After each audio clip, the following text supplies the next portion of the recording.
अच्छा राज साहब, मेरा आपसे सवाल होगा, आपके सामने जो सारी चीज़ें चल रही हैं, अब मुझे नहीं पता इनमें से झूठा कौन है सच्चा कौन है। शहबाज शरीफ साहब आते हैं, वो अपनी एक प्रेस कॉन्फ्रेंस करते हैं, डॉक्यूमेंट लाते हैं। इस तरीके से मैं शहजाद अकबर साहब को देख रही थी, वो आते हैं प्रोग्राम्स में आते हैं और वो डिफरेंट बात करते हैं। कोई कहता है शहबाज शरीफ साहब का नाम था, कोई कहता है शहबाज शरीफ साहब का नाम नहीं था, कोई कहता है जी जो ARU है उन्होंने बेसिकली लेटर दिया था, फिर चीज़ें प्रोसीड हुई थी और इसके पीछे सारा जो है वो आपको क्या कहते हैं ARU है, जबकि ARU वाले यानी कि गवर्नमेंट वाले ये कहते हैं हम इसके पीछे नहीं है, एक्चुअली ये UK की गवर्नमेंट है।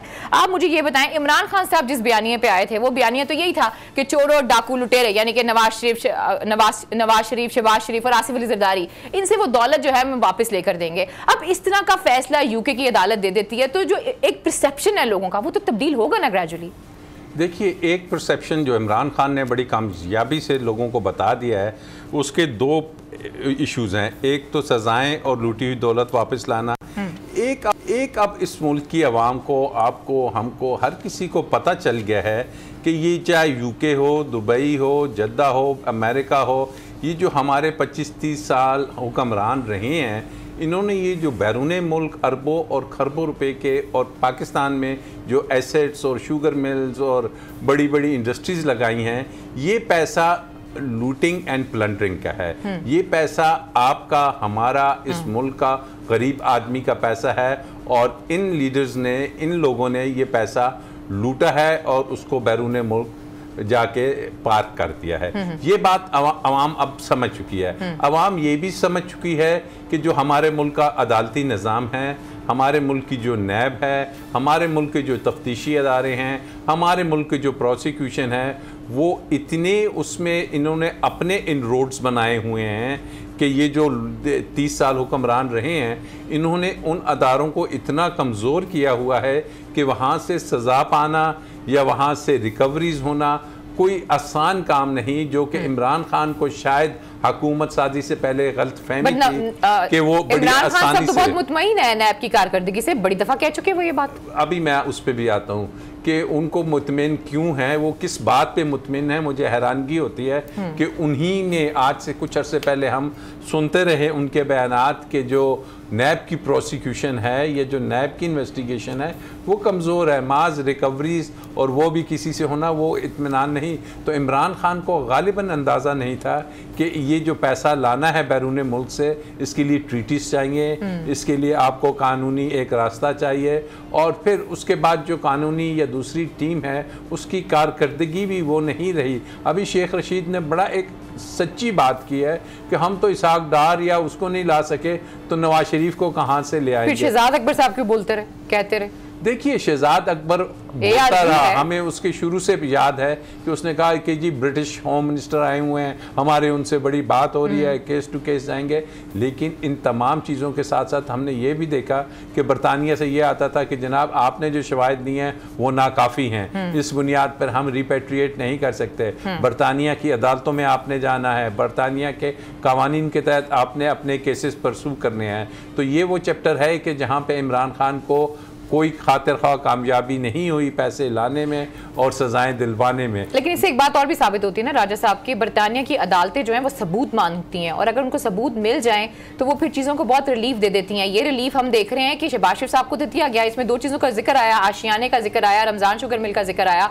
दोनों के मनी लॉन्ड्रिंग के हवाले से हम सुनते रहते हैं, बातें होती हैं यहाँ पर, और इलिसिट ग्राउंड के हवाले से बात होती है, क्रिमिनल प्रोसीडिंग के हवाले से भी यहाँ पर बात होती है। लेकिन इन तीनों चीज़ों में उन्होंने तो उनको क्लियर कर दिया। एक चीज़ ज़हन में रखिए, उन्होंने कथन किसी शख्स को क्लियर नहीं किया, अनफ्रीज किए। 2 सफ़ों का ये ऑर्डर है, मैंने एक एक लफ्ज़ पढ़ा है और अगर उसको गौर से पढ़ें तो हमारे मुल्क में भी ये कानून है और बैरून मुल्क में भी ये कानून है, UK में भी है कि किसी मुल्क में जब बैंकिंग ट्रांजैक्शंस होती हैं तो उसमें कोई अगर सस्पिशियस बैंकिंग ट्रांजैक्शन हो, आपके स्टेट बैंक में भी है, STRs कहलाती हैं, उनको इन्वेस्टिगेट किया जाता है। उनके मुल्क में भी जब 2 अकाउंट्स थे, एक सलमान का था और एक जुल्फकार अहमद नामी एक शख्स का था, जब इन अकाउंट्स में पैसों की तरसील होती है तो वो अपने ताई से उन्होंने एक इन्वेस्टिगेशन शुरू की कि भाई ये हमारे मुल्क में पैसा कहाँ से आ रहा है। तो जब आप किसी अकाउंट को चेक कर रहे होते हैं तो उसमें जो इन्वेस्टिगेटिंग एजेंसी होती है उसको ये ख़तरा होता है कि हम इसको देख रहे हैं, ये ना हो कल को इसके ख़िलाफ़ इतना एविडेंस आ जाए कि ये अकाउंट हमें जुर्माने के तौर पे जब्त करना पड़े।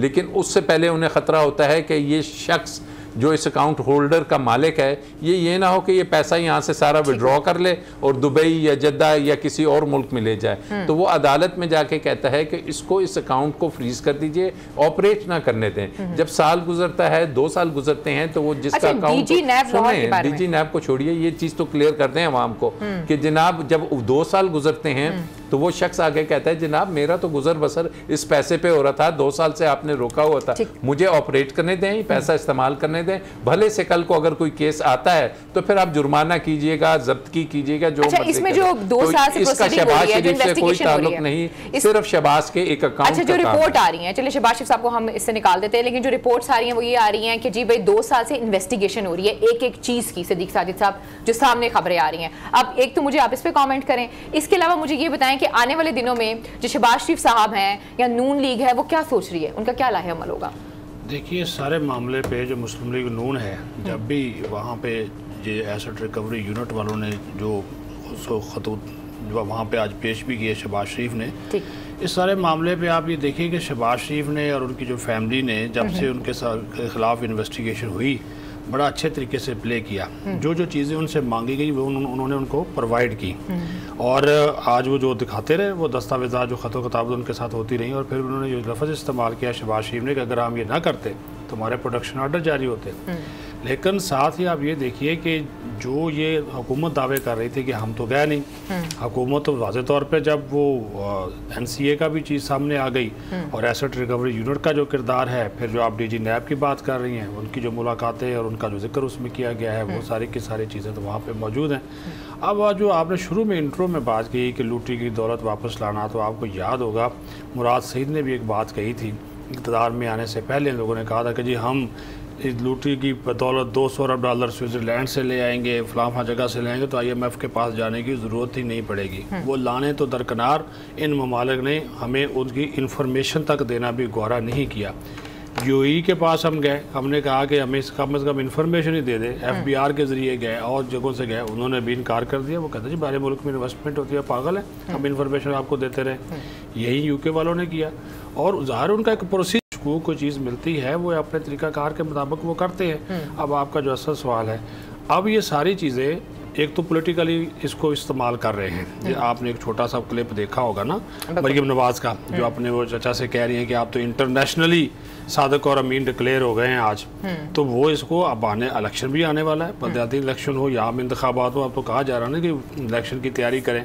नवाज शरीफ डिवीजन थे वो तो एक तो पॉलिटिकली इसको इस्तेमाल करेंगे, उनको इस चीज़ का फ़ायदा हुआ है। हुकूमत ने इस मसले को जिस तरह, हालांकि ये जितना मर्जी कह लें, गए तो थे ये जो लोग बरतानवी हुकूमत के साथ राब्ते में थे, मुलाकातें थी, दौरे थी, इंफॉर्मेशन शेयर होती थी, सारा कुछ, लेकिन मिला कुछ भी नहीं। उस एसेट रिकवरी यूनिट को जब से बनाया गया, तो आप बॉडी लैंग्वेज खुद देख लें शहजाद अकबर की। कल भी काबीना के इजलास में बहुत से गुजरा, जब ये इजलास ख़त्म हो गया तो उसके बाद जो 0 आवर पे कार्रवाई हुई, उन्होंने अच्छी खासी क्लास ली, इस चीज़ के ऊपर एतराज़ात उठाए। उन्होंने कहा जी इस पूरे केस में तो हमें बहुत सारी चीज़ों का पता नहीं था। और आप एक चीज़ नोट करें, किसी एक वज़ीर ने डिफेंड नहीं किया, स्वाय शहजाद अकबर खुद डिफेंड करते रहे। आज जाके कल चूँकि वो तर्जुमान है, उसका काम है फौज चौधरी का, वो चीज़ें लेकर आ गए।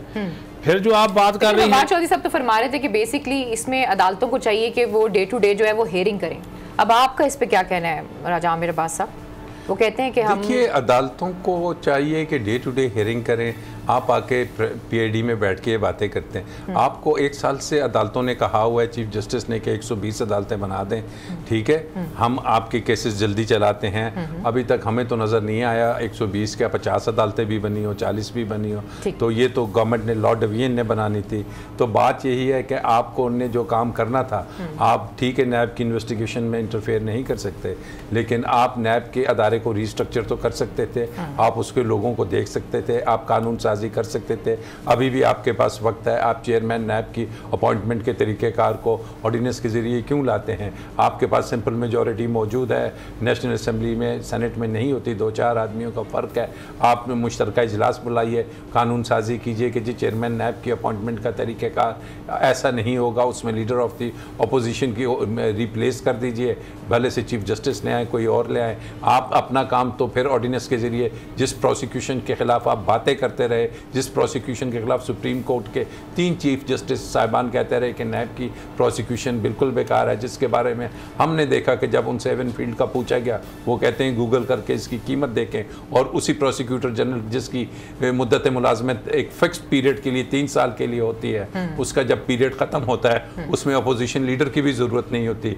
आप उसकी जगह, आपको पाकिस्तान में कोई शख्स नहीं मिला, आप एक ऑर्डिनेंस लाते हैं, आप एक फ़र्द वाहिद के लिए कानून चेंज करते हैं कि ये नॉन एक्सटेंडेबल को आप हटा देते हैं और उसको एक्सटेंशन दे देते हैं। ये चीज़ें हैं कि जिसकी वजह से नुकसान पहुंचेगा इस एहतसाबी अमल को, और इतना शदीद नुकसान पहुंचेगा कि अब जब दोबारा अदालतों में इन चीज़ों को चैलेंज किया जाएगा तो फिर हुकूमत को वहाँ पे जवाब देने के लिए बहुत सा प्रॉब्लम होगा। तो मैं समझता हूँ कि इमरान खान का नारा सही था, लेकिन जो टीम है उसकी वो शायद इस मामले में डिलीवर नहीं कर पा रही कि एहतसाब एक ऑप्टिक्स की हद तक तो हमें नज़र आया। नेम अ सिंगल पर्सन कि जिसकी कन्विक्शन हुई हो, नेम अ सिंगल पर्सन कि जो इस वक्त वो कहाँ गया, आज चीमा, फवाद हसन फवाद, वो ख्वाजा बिरादरान, वो दूसरे तीसरे, वो सारे लोग जमानतों पे बाहर आ गए। तो एहतसाब खाली सुनिए, एहतसाब सिर्फ नाम केस बनाने का, ये टीवी पे लाने का नहीं है। एहतसाब नाम है करार वाकई सजाएं देने का, टांगने का और पैसे रिकवर करने का, जहाँ पे हमें कोई कामयाबी नजर नहीं आई। ठीक हो गया। अब जो आपने टीम की बात की राजा साहब, टीम बनाई तो इमरान खान साहब नहीं है ना, कि किसी और ने बनाई है टीम? बिल्कुल इमरान खान ने बनाई है, इसमें तो इसका मतलब है कि वो जो टीम बना रहे हैं उस पर उनको यकीन भी है। बिल्कुल यकीन है उस पर, तो अगर वो परफॉर्म नहीं कर पा रहे तो इसका मतलब है कि उनको पता है कि उनकी परफॉर्मेंस ठीक नहीं है और वो चाहते हैं कि चीजें इस तरीके से चलें। देखिए अब टीम ARU के बारे में सुप्रीम कोर्ट कह चुकी है। मैं ये कह रहा हूँ कि 10-12 लोग अपनी मर्जी के लाए, उनको आसमान पे चढ़ाया और 6 महीने बाद उन बेचारों को निकाल दिया। और देख रहे जफर मिर्जा देख रहे, नदीम बाबर देख रहे, कौन से लोग हैं, 12-13 लोग। डॉक्टर इशरत के साथ क्या किया अभी, वो भी के ऊपर आ गया अद्वियात आमर क्या नहीं, आपकी अपनी टीम थी ना कि आप उनको आसमान पर जाते हैं, तानिया दरूस आप IT का ये आ जाएगा, फलां हो जाएगा, उसको आपने निकाल दिया। टीम कप्तान थे ना आप, तो आपने जब सिलेक्शन ही गलत की, और अब और भी लोगों के बारे में कहा जा रहा है कि वो उनको भी बदला जाएगा परफॉर्मेंस के बहाने। आपको अपने वुज़रा के साथ परफॉर्मेंस के एग्रीमेंट क्यों करना पड़ रहे हैं? कर किए ना पिछले दिनों हर वजीर के साथ, अब तो 2 साल रह गए, क्यों कर रहे हैं? आपका चेक एंड बैलेंस, ये आपको जो गाइड करने वाले लोग हैं। और सबसे बड़ा जो इन्होंने गलत काम किया, जिसके ऊपर आज भी तनकीद होती है, कैबिनेट में भी होती है, कि मुंतखब लोगों के ऊपर गैर मुंतखब लोगों को तरजीह दी गई और वो नहीं कर सके परफॉर्म। आप जिस तरीके से आपके ऊपर बात आती है कि आप ईमानदार हैं, करप्ट नहीं हैं, लेकिन साथ ही साथ जो चीज़ें आपकी टीम के साथ जो आप चीज़ें लेकर चलना चाह रहे, आप देख लें आज खुद जो बहुत सारी चीज़ें, आज जो मुआशी सूरत हाल है, महंगाई की सूरत हाल, ये जिन लोगों को आपने काम सौंपा था, क्या वो सारे काम वो करने में कामयाब हुए? तो इसी वजह से सारी चीज़ें हो रही है ना, कि अगर ये करते, सही तरीके से डिलीवर करते, तो ऐसा डॉक्टर इशरत हुसैन ने क्यों इस्तीफा, सही बातें नहीं बताते। वो जो सिविल सर्विस में इस्लाहात लाना चाह रहे थे, वज़ीर आज़म आफस ही उसमें सबसे बड़ी रुकावट था। सब्सक्राइब करें और बेल दबाएं ताकि कोई खबर रह न जाए।